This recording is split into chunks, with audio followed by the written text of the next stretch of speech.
Greetings, ladies and gentlemen, and welcome to this week's performance of My Favorite Flop.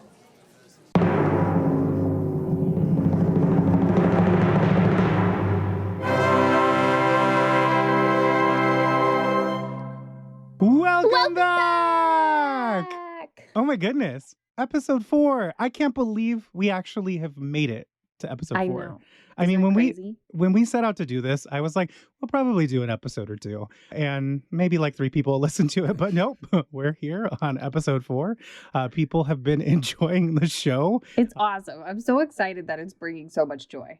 So much joy. People are reaching out joy. and they're telling us things, right? Like, Yeah.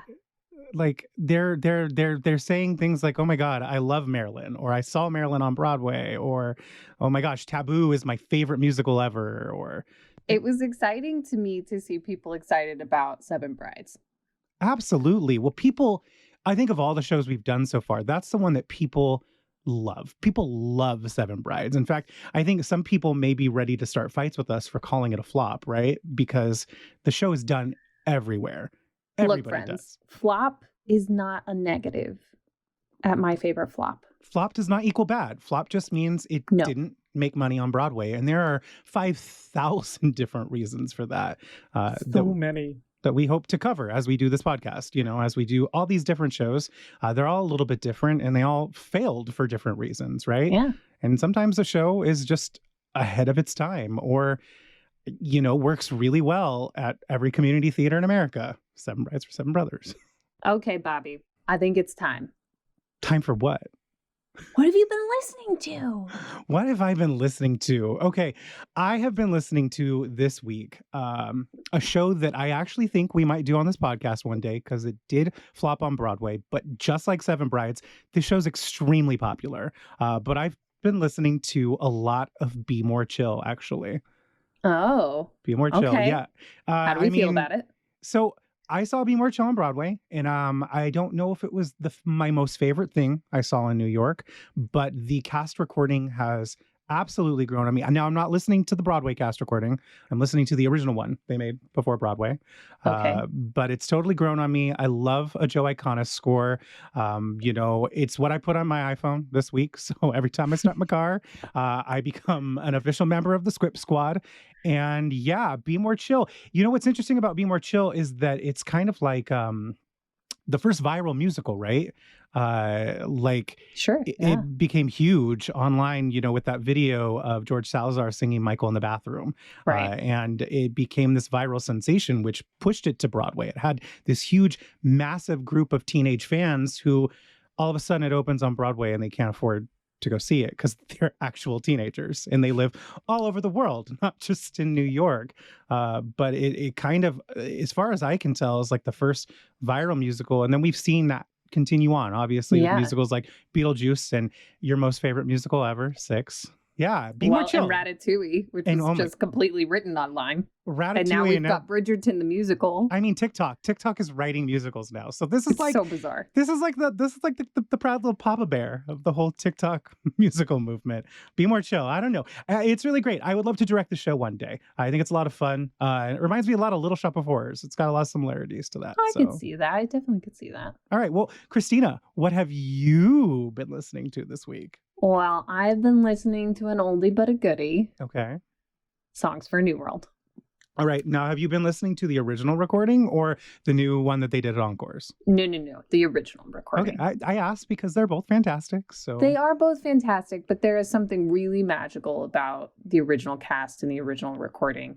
And I think a big part of that is that it was, okay, so we've established that Kristina, when she was a teenager, was not very aware of contemporary musical theater. But this was one of the few shows that I was exposed to by one of my close friends in high school.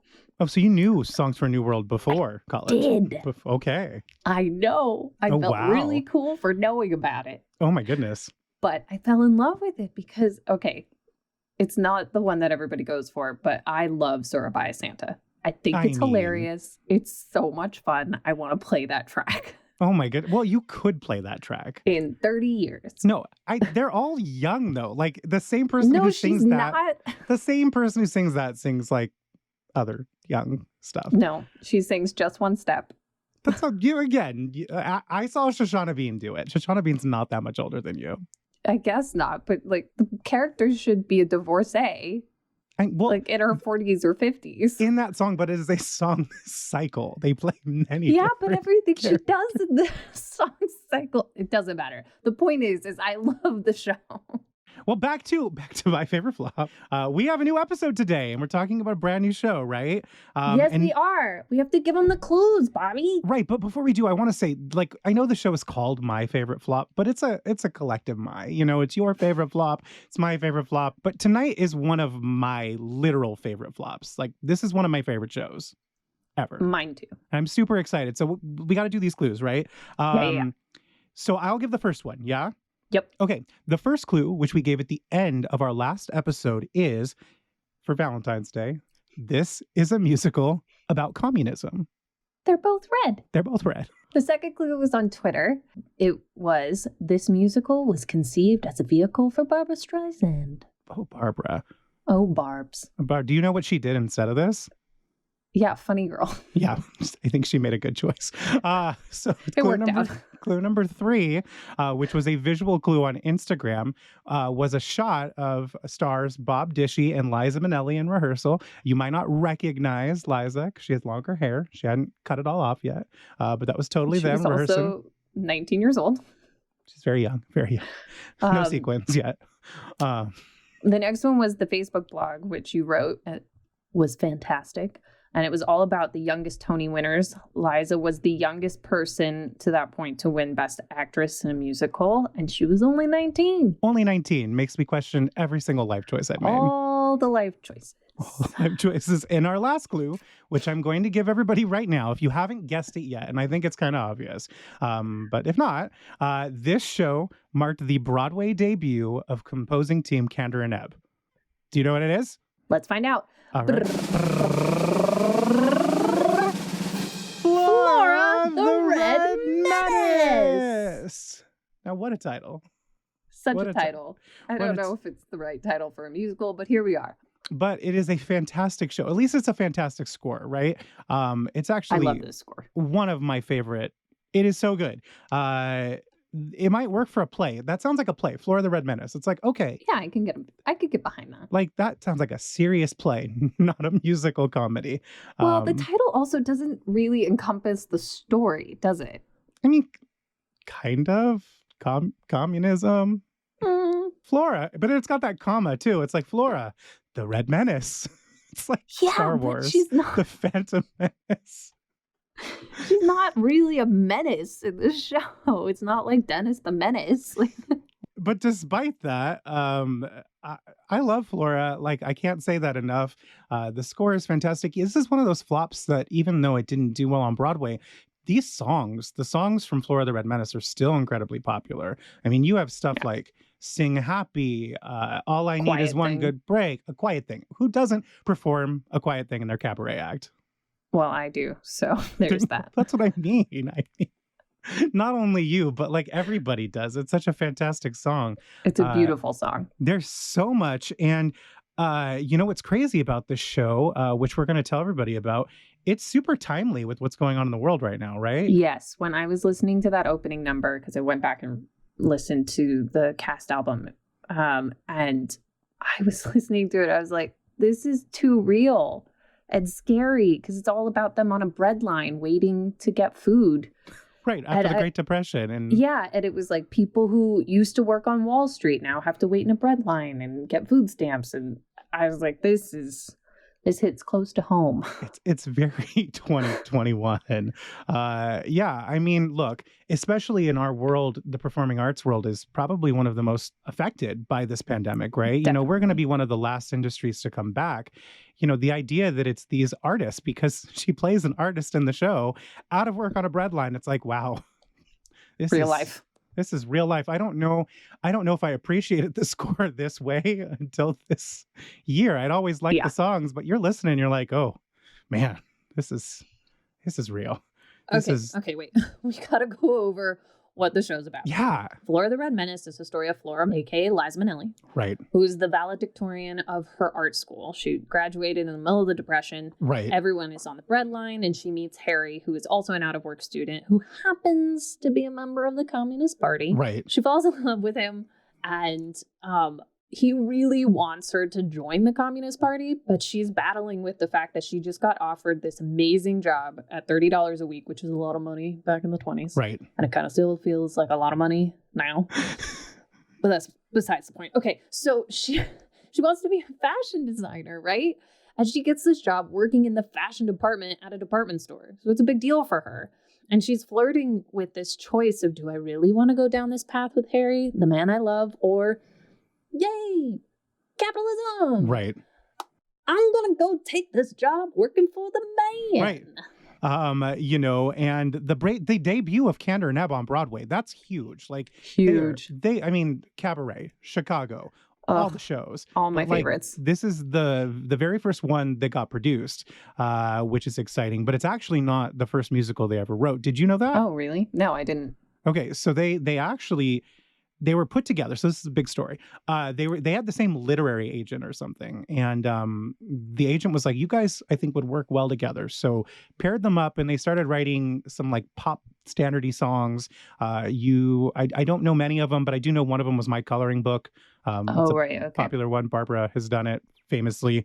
Yeah. So they started doing that, and they got the attention of Hal Prince, who was like, "Okay, let's see what you guys got." And he hired them to write this musical called The Golden Gate. Now, do you know what the musical Golden Gate is about? I mean, I assume it has something to do with San Francisco. Yep, absolutely. It is about the aftermath of the 1906 earthquake. Oh, geez. It's- Okay. The musical. And so Hal Prince had them write this. They should have just called it Earthquake, but believe it or not, there's actually a musical called Earthquake, which maybe one day we'll do on this podcast. It's not written by Kander and Ebb. Oh, boy. But so they write this musical for Hal Prince about the aftermath of the earthquake, and he's like, "Great, you guys pass." It was literally just a test. He had no intention of producing it, so they Rude. don't produce Golden Gate. And he's like, "But instead, how about this musical about communism?" I mean, that's a sidestep, isn't it? I mean, I think the earthquake one probably makes more sense. natural progression right there. So yeah, he put them on Flora, which is crazy, and that actually got to Broadway. It did get to Broadway. So we talked about how this was originally conceived for Barbara Babs.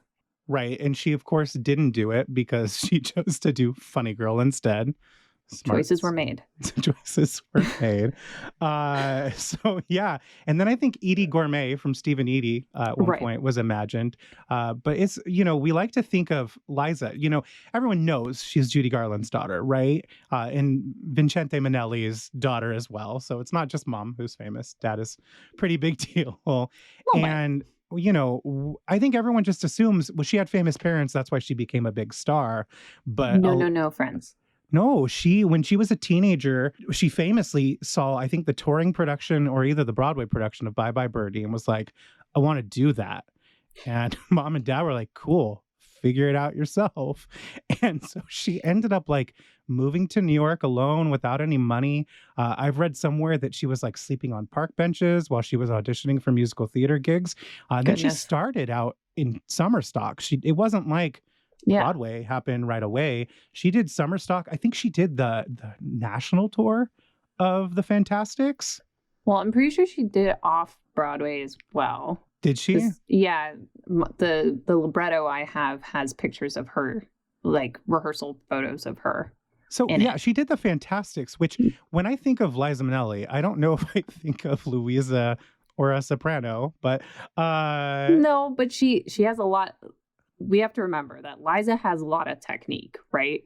Totally. And so she became known for her belt, but she started out as a soprano. And Louisa seems to make sense. I mean, Louisa's a little woo. but she's batshit crazy. So yeah, I she mean, is. when you sit and digest the fact that Liza played Louisa, you're like, oh, I get that. But like, Yeah. I just when I think of people like Kelly O'Hara, or Sure. who when they were young, very Did Kelly play it when she was young? I wouldn't be surprised. I imagine. I feel like that's a true story. We're going to pretend. Kelly, But- if you're listening, we would like to know. Did you And if- play Louisa in the Fantastic somewhere? And if Please not, tell us. can you do it at Encores?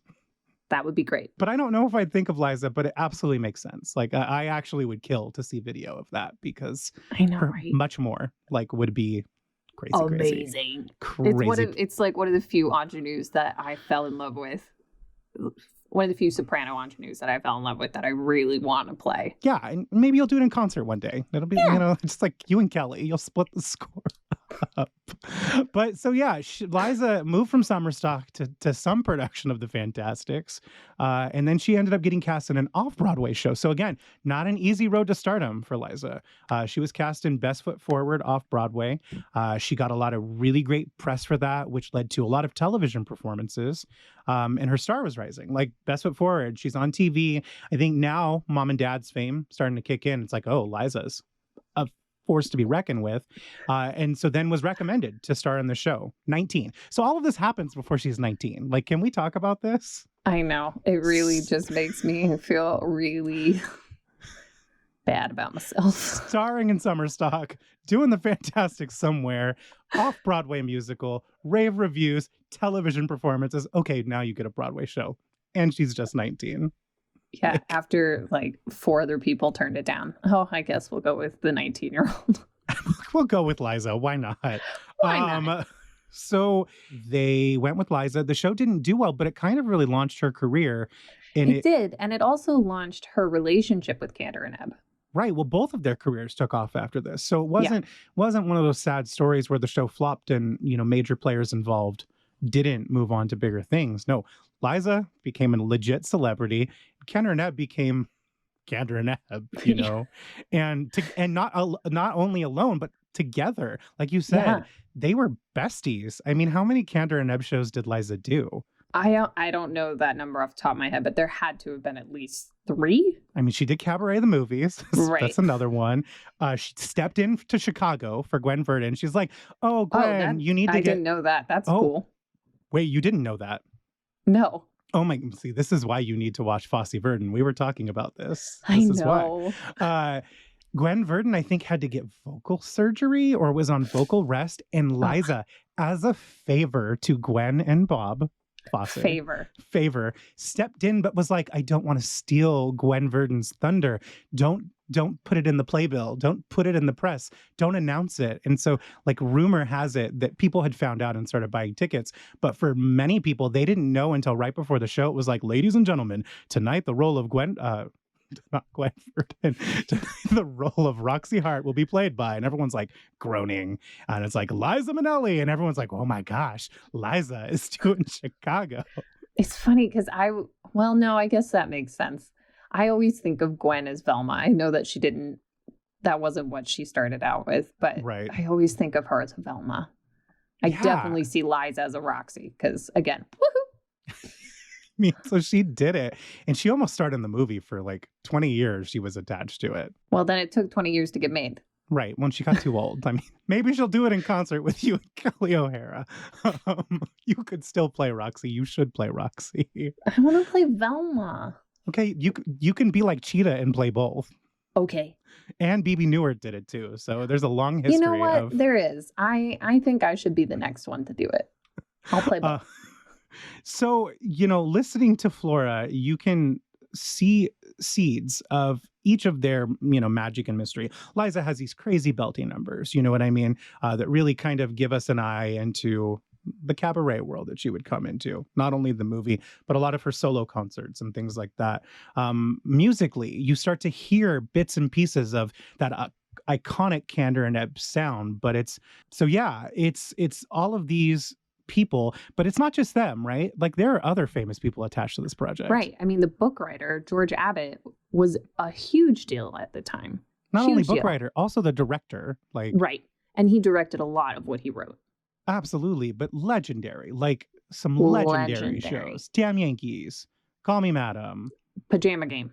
Like famous director. Yeah.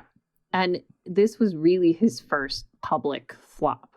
Yeah. I mean, I think he may have had floppy things before, but this was the big one. And I think it was a turning point in his career, because if you look at what he did after this, it was not things like Damn Yankees and Wonderful Town. That's another one of them. Right. Again, Oh, yeah. like, No, and he wrote many plays as well, not just, and that's why a lot of the shows that we just reference have really strong books. right. But from my understanding, there was a lot of discord between him and Hal Prince on what the tone quality of Flora should be. Right. Well, so Hal Prince, also another player involved in this, but just as producer. You know, we like to, it's easy to think back, oh, Hal Prince famously directed a lot of the shows that he produced, but he didn't Right. direct this.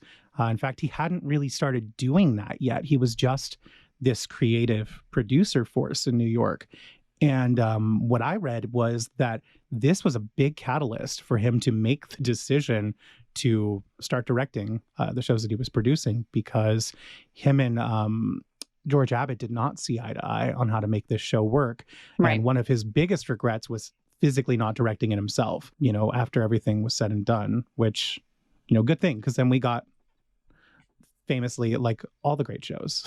Well, and it's interesting because if we look at where Hal Prince went next, he went to Cabaret, which is a very political show. So I can imagine if he was trying to do a musical about communism, he wanted to push the envelope. He wanted to have a real conversation about what communism is, how it affects people, why there's a stigma with it. Like there's all of these themes that you get to attack with something like that.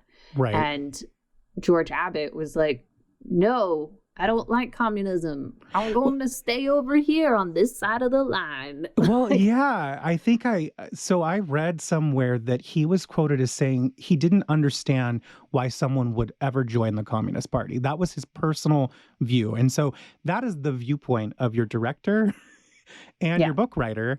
And so, well, and you write what you know, right? right.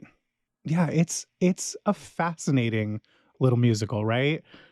Well, and I love the music in this show. This is one of those shows. This was actually, I think, the first show that you introduced me to when I went to the library, because I had been given a Liza song or something. And I was like, yeah, I like it. I like what she does. And you said, oh my gosh, Kristina, you have to do Flora. Oh my God. Well, you should still do the show. She doesn't have to be 19. I mean, Liza's freaking nature. But look, unemployed people exist of all ages. They do. We have proven that. No, that was one of the first impressions I got from you. I mean, this is the way that Bobby's mind works, right, ladies and gentlemen? I see somebody and it's like, which flop can I put you in? And so with Kristina, You put me in a few. I put you in a few, but the first one, Flora the Red Menace, I was like, oh, yes, you need to do it. Well, and I think it's probably because I think one of my first big, we had met before this, one of my first big, like, memories of you as a performer is your showcase song, which was that Kander and Ebb take on Every Street's a Boulevard in Old New York. And I was like, oh, you got to play Liza. You got to do all the Liza. You got to do Liza, Kristina. You did say that. You literally handed me a stack of research and said, Liza, go. Yeah, no. So I think you could do it. I think you could do it. I would love to do it. I think it would be a lot of fun. I really enjoy her songs in this show. Although one of the non-Liza songs that I really love in this show is Palomino Pal. You love that one. Yeah, you texted me as we're like working towards on the research for this episode. And you're like, oh my gosh, Palomino Pal. Palomino Pal! It's so silly, you guys, because it's this weird duet between two secondary characters about a cowboy and his horse. And it's a man and a woman singing, so I can't even imagine what that staging looks like. I mean, I don't know. It reminds me of Shuffle Off to Buffalo at 42nd Street, where two side characters talk about going to Buffalo to get married. And then, like, all the girls are in cars dancing in negligees. It's so weird. I'm not really sure that Palomino Pal has a place in this show, but I quite enjoy it, and I think it's really fun. Well, and I think that's a telltale marker. You know, listening to this score, I mean, there are clearly songs that address the subject matter, but I think you had once said to me, so she's this out of work girl trying to get a job on Broadway. And I was like, no, that's not what the musical's about, Kristina. But well, because that's what it sounds like, right? I Right. mean, you've got one good break, and then you've got a quiet thing, which most people take it as a romantic song, and it is, but not for a man. no, It's for her love of fashion and her love of the art. well, and her like of her dreams coming true. Yeah. Like that's what I think the magic of that song is everybody thinks it's this love song. Like the moment you realize that the man of your, or woman, I guess, because a guy could sing it, has come into your life. But no, this woman is actually like, wait a second. I got this job. Like there's a depression going on. You know, we're on bread lines. Like people are wanting to join the Communist Party. It's very 2021, ladies and gentlemen. It is. But all this stuff's going on. And it's like, but wait a second. I'm going to appreciate the fact that I actually I'm getting everything that I had dreamed about since I was a little kid. I don't know, it's a really magical moment. And it's crazy that the book doesn't reflect that. You know what I mean? Like, it is. For I think a character with such strong conviction and strong independent feelings like that, I think Flora should actually be flirting with the idea of communism, not because of Harry, but because of what Harry maybe has introduced her to. But I think that's a stronger, like maybe she does want to be a communist. That's an interesting narrative. Like, okay, I've been open to this world where, you know, we all work together and we live in the socialist society versus, oh my God, I wanted to be this artist and I want to get paid for it. I want to make lots of money doing it. And here's this opportunity. That's more interesting than like, oh, well, my boyfriend's a communist, so maybe I want to be a communist too. Well, and it's interesting to me because there's a lot of gold to mine in this show. Right. But one of the things that I think is really missing is a big hurdle. Like she has no big hurdle to jump over. There's no dramatic change that happens. Right. And I think a big part of that is, like you were saying, in the book, there's no her like really making a choice. Right. There's no dramatic choice. And that definitely could be what leads to this being a flop, right? But within that, the world that surrounds a show is what can really affect a show's success or not. Right. And this show opened on Broadway in 1965. I don't know if musicals about communism. Well, no, because you were dealing with McCarthyism. Right. Right. We're at the end of McCarthyism. The baby boomers we're coming out of baby boomers into Vietnam. I mean, there was a lot going on in the world. You had the Selma March. Malcolm X was assassinated. There was a lot of turmoil going on. So a show that isn't necessarily a feel-good, happy show is going to struggle. Well, and it's the 60s, so it's coming out of the 50s, which are one of the most prosperous economic times in U.S. history. I mean, there's a strong middle class. Not everyone gets to be a part of it because America's got lots of issues, including crippling racism, you know, hence Selma and the civil rights movement.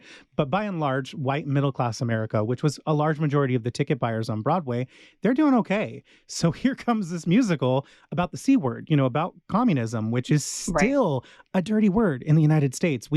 People shy away from it. Even, you know, Bernie Sanders, stick it to the S word instead, socialism, you know, and that's still a dirty word in the US. And we're in the 60s, right? So there's not a sympathetic communist voice in this country. So here in this musical, I could understand why George Abbott didn't necessarily want to go there. He probably felt the same way as many people buying tickets for this show. But I don't think that it was his job to decide for the audience. And that's the thing. You can't make the choice for the audience. The audience should be left with asking tough questions and making a choice for themselves. Right. That's good theater. That's good drama. That's good storytelling, you know, especially if you're going to tell a complex character like Flora is and is meant to be.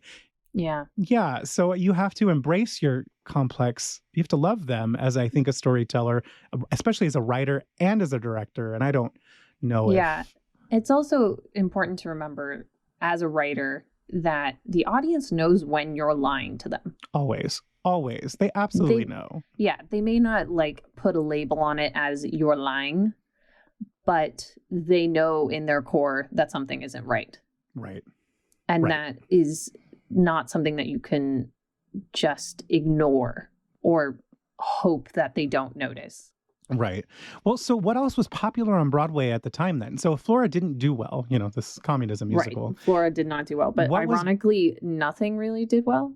Interesting. Okay. Yeah. I It's a mean, bad later year? in the year, you had like Man in La Mancha and On a Clear Day that did really well.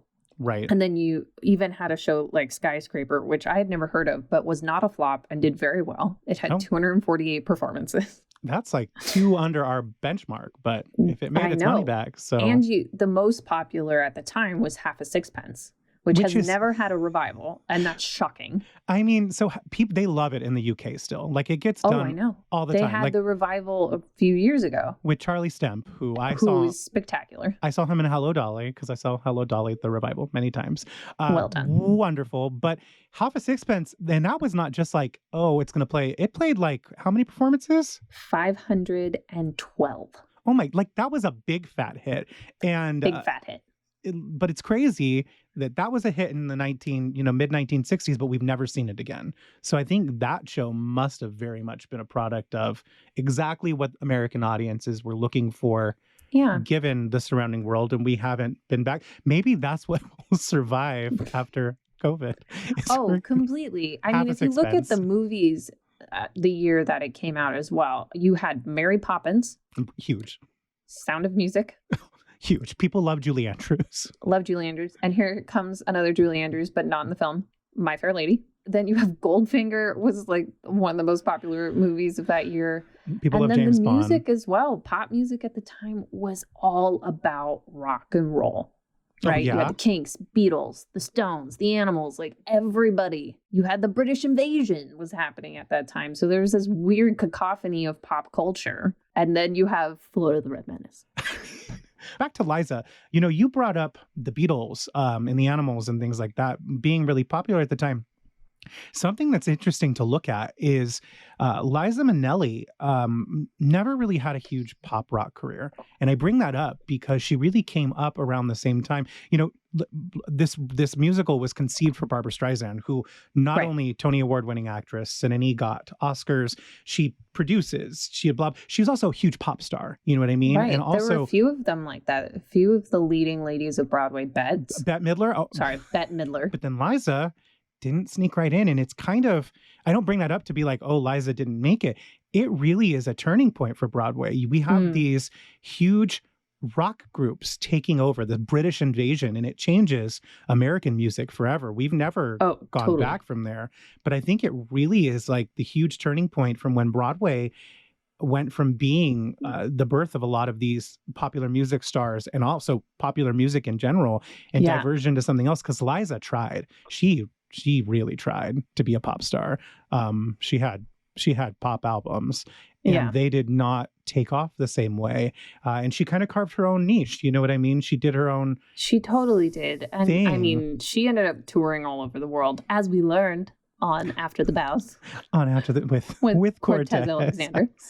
But it's not just her. Like after Liza, you don't see Betty Buckley. She doesn't become a huge pop star. Patti Right. LuPone doesn't become a big pop star. The leading ladies of Broadway stop really after Barbara and Bette. Right. And it really becomes this separate. It's so weird. But here's what I will say about that. You named a couple of these amazing leading ladies. A lot of them are incredible actors first, Mm-hmm. right? And that's something I absolutely adore about Liza. Well, that's why I Is put that- her in that group, Oh, completely. And the thing that's wonderful about her is that she's not all about the voice. Right. Well, and like, so she is, if you've never listened to Flora the Red Menace, ladies and gentlemen, buy it. Apple Music, if you are super cheap, go to our website and listen to the playlist on Spotify that I'm going to post in the show Yeah. notes. If you don't know Flora Liza, you are going to be amazed. She is belting crazy high notes and her Yeah. voice is crystal clear. But like you said, one of my favorite, and I'm obsessed with this cast album, one of my favorite recordings is the song All I Need Is One Good Break, which I will tell any young, spunky, strong belter to sing, as you know. Yeah.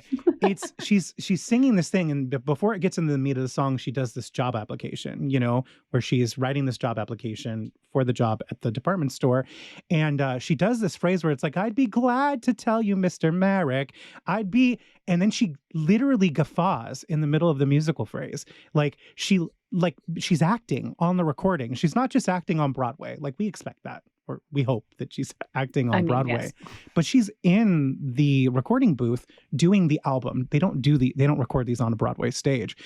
It sounds like you are listening to a live performance. I mean, It was live when she did it, but she's acting, and you don't see that. And that's something that I think she's carried through her career. And now that it's my favorite thing about her. She tells a story. She tells a story. Oh my gosh. Absolutely tells a story. And you coach young performers, right? Yeah. And it's the first thing I say to them. I'm like, I don't care about the notes. Stop listening to yourself and anyone else who's in the room. I tell them, you are not allowed to pass comment. What I want to hear are the words. I want to hear your words. I want to hear your point of view on the words. Like, go listen to Liza. Every musical theater performer, young, studying, just Liza. Go listen to her. Go listen to Liza. So back to Flora. Flora gave us Liza. Thank you. Also, thank you, Judy Garland. Gave us Liza. I mean, she's really the one really, responsible. She's responsible for that. Yeah. Gave us Kander and Ebb. So also thank you, theater gods. Important Hal Prince moment. Like we had mentioned earlier, he decided to start directing the shows that he was producing by and large. He also famously, you brought up Cabaret, which is a very serious politically charged concept musical. Apparently after Flora, he said he didn't want to do fluffy musical comedies anymore. He wanted to do work that meant more, because he felt he could have done that with Flora. And so we get Evita, we get, Company, we get Follies, we get Parade. Like, we get these shows thanks to Flora's. So we get the legend of Hal Prince, I think, because of the way that this show turned out. But sadly, we also get George Abbott kind of losing his legend, his mystery and lore, because it was a lot of flops that happened after this, unfortunately.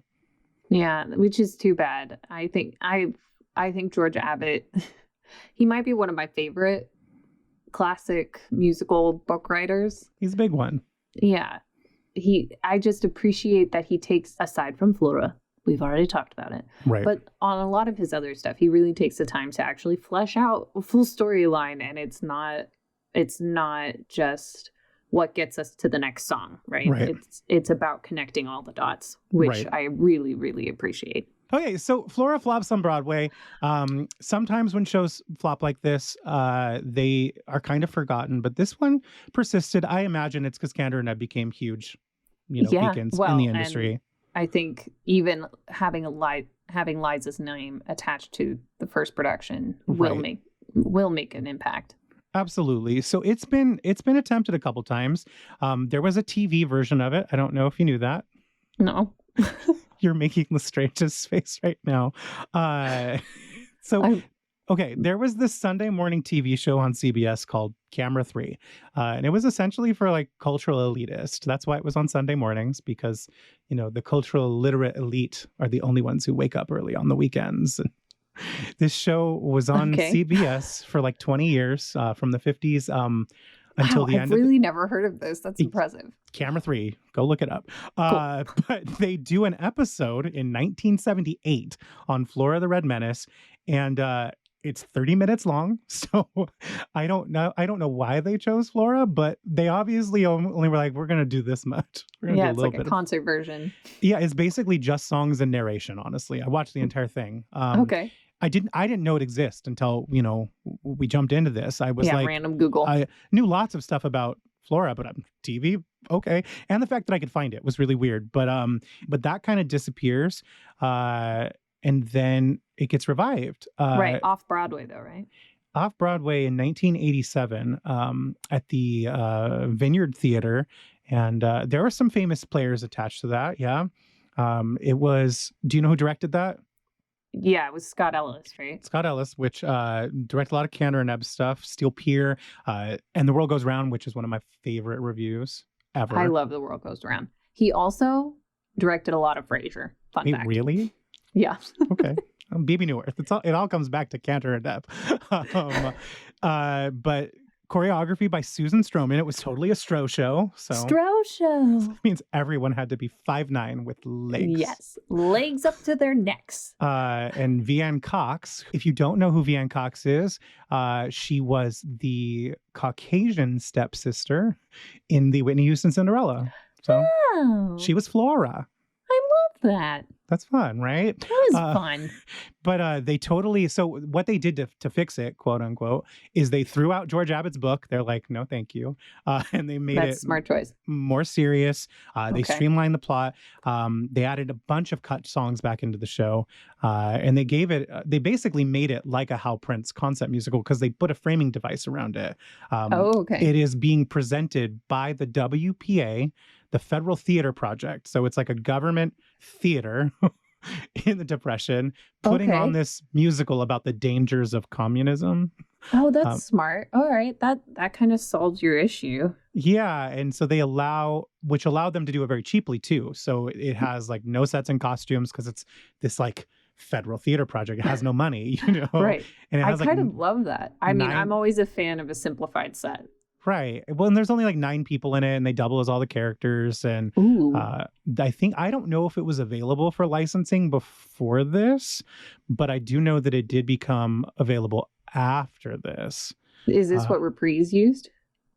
I think it's the only version of the show that exists now. Oh, okay. Yeah. Like so speaking of working at that college you went to and giving people songs, I had to make special version of the sheet music of One Good Break to match the recording because it's different in the revival. So I had to make a special version because it's different. I don't have the original score. As far as I know, it doesn't exist. So. Oh, okay. Well, this will be in Bobby's closet. Another magical thing. Magical cabinet of mysteries. That's so bad. But so, yeah, it happens in 1987. They release it for licensing, but I don't know many people who've done Flora. It's not like there are some flops, you know what I mean? Like Seven Brides for Seven Brothers. They do it everywhere, and I think a lot of modern flops. You look at Seussical, you look at The Wedding Singer, everybody does those. I always forget that Seussical's a flop. It's a big old flop. But because Shrek, also a flop. Like everybody. No, it wasn't. Yes, it was. Does that mean we get to do it on this podcast? Yes, it does. One day. But yeah. So I feel like a lot of flops get done all the time. But Flora, you don't see community theaters. I don't know. For whatever reason, people don't want to touch it. I mean, I'm trying to think of another production after Off-Broadway. I mean, the only other one I know is Reprise. So for those of you who don't know, Reprise is like Encores, but in LA. It had or at least really it long was. Yeah, it had a long run and unfortunately it closed, but the artistic director was Jason Alexander. From Seinfeld. Of Seinfeld. And Broadway. And everything. And like Chekhov and Shakespeare and all the things. Merrily we roll along, which we will do on this podcast one day. If you didn't guess from our poster. So back to Flora. It cost about $400,000 to produce, and it lost everything. $500,000 in 1965 is a lot of money. That's a lot. Like, remember, $30 a week was a lot of money in the 30s when Flora took place. It only played 87 performances. Oh my gosh. Which I'm actually shocked it lasted that long. You know what I mean? Yeah, I mean, I think that the reason it did last that long is because the saving grace was Liza. I mean, she won the Tony, right? And that's rare. I mean, for people, so there are some iconic performances in flop shows, when we eventually get to my favorite, Carrie the Musical. Like, I still think I think it's a shame that Betty Buckley didn't win because it is probably one of the most transcendent, magical, ethereal, like one-of-a-kind performances on Broadway. But that doesn't always happen. Like, and a lot of times, really awesome performances in flops don't even get nominated. But yeah, Liza, she's unfortunate. in those 87 performances, 87 performances, not only did the Tony nominators decide, like, we got to nominate her, the Tony voter, like, that's insane, actually. When you break it down, they all determine, yeah, she's the one. She's the winner, because it's not like she was still doing it Right. a year later that everyone could be like, okay, let's go watch. She left that much of a mark on the community, which is huge. Exactly. Huge. So do we think this show, because you kind of mentioned earlier that the title really suits itself to a play. Do we think that this show could be a play? I don't know, actually. Flora. I think it might be too quirky. Yeah. You'd have to get the right book writer, like David Lindsay Abaire. Someone like that, or it could be maybe a Chekhov play or something. Well, I know we mentioned that with Seven Brides, but Seven Brides would have to be a Chekhov play to no, work. I think with the right playwright, absolutely, because it tackles a lot of stuff. I think in plays we totally buy. Of course she's flirting with communism, socialism, and her own personal determination in a capitalist society. It might work better as a play, honestly. Oh, because really thinking about it, because maybe the songs take away from the seriousness that it needs. I don't know. Oh, that's interesting. I mean, I would agree with that. I mean, when you listen to the score, you don't really, nothing about it shouts out this turmoil of communism, political. No, but like a political divide within yourself, right? Like, right. And that turmoil that people. I mean, we saw it in 2020 and going into 2021 with everything politically, and how much there's a lot of divide in this country because of it, right? And I think that is a valid thing to struggle with. Right. But if it were to get revived, I think it would still stay a musical because it's so iconically a Liza show and a Kander and Ebb show. Well, the songs are still so famous, so it's like you can't do Flora without. You can't. No, but I would be interested to see if they did revive it, who you would find for Flora. Flora has to be a force to be reckoned with, but also really young. She needs to be a triple threat. Well, yeah, with the magic of Liza doing it is they caught her before she was a star, Right. And before It was Sally lightning Bowles, in a bottle. well, before like she became a character of Liza, like all legends do, Right. And look, when drag queens start doing you, quotes, when they start doing you, like Cher or Bet, or all the legends, Merman, any of them, there's a reason you get to that point. There's the birth of the legend, and this is that moment for Liza Minnelli, Totally. who is also a person that drag queens do. Thank you, Alexis Michelle, season whatever, Drag Race. Oh yeah, that was actually. Oh man, that was rough. She did her though. People do Liza, It happened. It's like lightning in a bottle, and I think that's why Flora worked. I think if Liza, I don't know if she would have been able to do it after Cabaret. I don't think the show. Yeah, I don't know. I think as a performer, she may have been too self-aware. She was Liza after Cabaret. Okay, so if it were to be revived, who do we think could be? Also keep in mind that this could easily go colorblind casting. Oh, and absolutely should. I have always felt this way, that if this show is revived, it should absolutely be a person of color playing Flora. The show is not about race. It is not. It's not about race. It's about a woman and her determination and this conflicted choice that she makes. And I think it could be played by actresses of all types. But I specifically would love to see an African-American actress do it. You know what I mean? I would love to see. Do you have someone in mind? So the only time I have physically experienced a lightning in a bottle, Liza Minnelli star-making performance is when I saw the revival of Color Purple, which I saw like 3 times. And the first time I saw it, I enjoyed the show immensely. And I didn't know that I would, but I enjoyed it immensely. And then at the end, when Cynthia Erivo, who was fierce and fantastic all night long, when she sang I'm Here, I was with a friend who knows lots and lots about musicals like I do. And I actually said to them, I'm like, she should star in Flora the Red Menace. That is Flora. Like that is who it is. And of course, she became a star overnight because of that show. So I would have said at one point Cynthia Erivo, but like I said, you have to catch them at the right moment for this role. Yeah, because and I think we're past that now. yeah, well, she's a big star now. So there's that, you lose that innocent. It doesn't matter how much of a fantastic actor you are. Yeah. And there's something about that bright-eyed youth to Okay, I have someone then. Okay, so who would you cast then? Have you watched Jingle Jangle? I haven't seen it yet. I am the worst.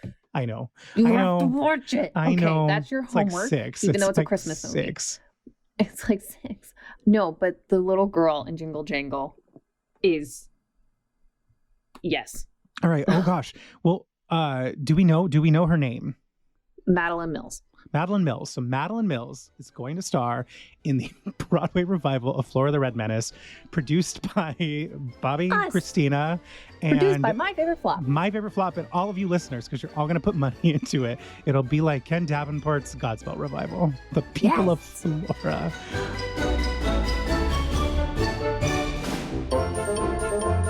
Okay. Well, I think we did it, right? I think listeners have gotten a little taste of how much we love this little weird musical that iconically launched the careers of so many famous people. What do you think? What do I think? I think everyone needs to go to our website and listen to the Spotify playlist and comment about Palomino Pal. It's your favorite song ever. Well, and then my favorite song, which is going to be a weird one, but I totally wanted to sing it in college. Sign Here, which is where Harry tries to convince Liza's character Flora to join the Communist Party. I was a strange. Of course you picked that song. Strange boy in university. But yes, go listen, and if you like the album, go buy it so that Mr. John Kander can make some monies, and Liza and all those people. And all the peeps. But yeah, we want to thank you. Thank you for joining us on another fabulous flop, a musical misfit. Adventure. Such an adventure. I mean, we love you all. Make sure to subscribe. It's really important. And leave us a 5-star review if you enjoy the show, and tell all of your friends, right? Also find us on all the socials because we love talking to you guys. It's been my favorite part of this entire process. Literally, Kristina sends me a message. She's like, oh my gosh, look what so-and-so said. And I was like, yes. It's so much fun. People have been not only telling us how much they've been enjoying the show, but sharing what their favorite flops are. So please keep reaching out. Send us DMs, comment, and message us. You can find us everywhere at My Favorite Flop, or at our website, www.myfavoriteflop.com. It's on the internets. All right. So our next episode 5, is in 2 weeks on March 2nd. So before we let you go, we have to give you the first clue for episode number 5, right? Ooh. Okay. So the first clue is this musical is based on a film starring Sarah Jessica Parker. And it's not Sex and the City, because that's not a musical yet. Oh, no. But like, that's a hard one, right? I think so. I feel like several of her movies have been turned into musicals. Yeah, we've got to make these harder for you guys because you guys are really smart. You're guessing. Like, you need to start like not guessing until like up clues number 3 and 4 instead of the first one. So Sarah Jessica Parker movie. Okay, that's a good one. But so take that clue and make sure you follow all of our socials, because clues 2, 3, and 4 are on different social channels. So you can't just go to Twitter. You have to go to Twitter, Facebook, Instagram. Oh man. So follow us everywhere. And then also check in next week, because we're doing another episode of After the Bows. After the Bows, which is this companion series we didn't even know we were going to be doing, where we meet with former cast members, members of the creative team, super fans. Super fans are my favorite. If we can't find anybody, it might be our mom. We're going to be like, so what do you think of communism and music? Yeah. Cool. But you're a baby boomer. But they're on Facebook Live, Twitch, and YouTube on our off weeks. So we'll have a special, fantastic one for Flora next week. But yeah, like, subscribe, tell all your friends, and we can't wait to see you on the next episode. On the next episode, Kristina, do you have something to leave with our guest? To all the wedding singers out there, don't be a casualty of love. Stay at home and wear a mask. Okay, bye. Bye.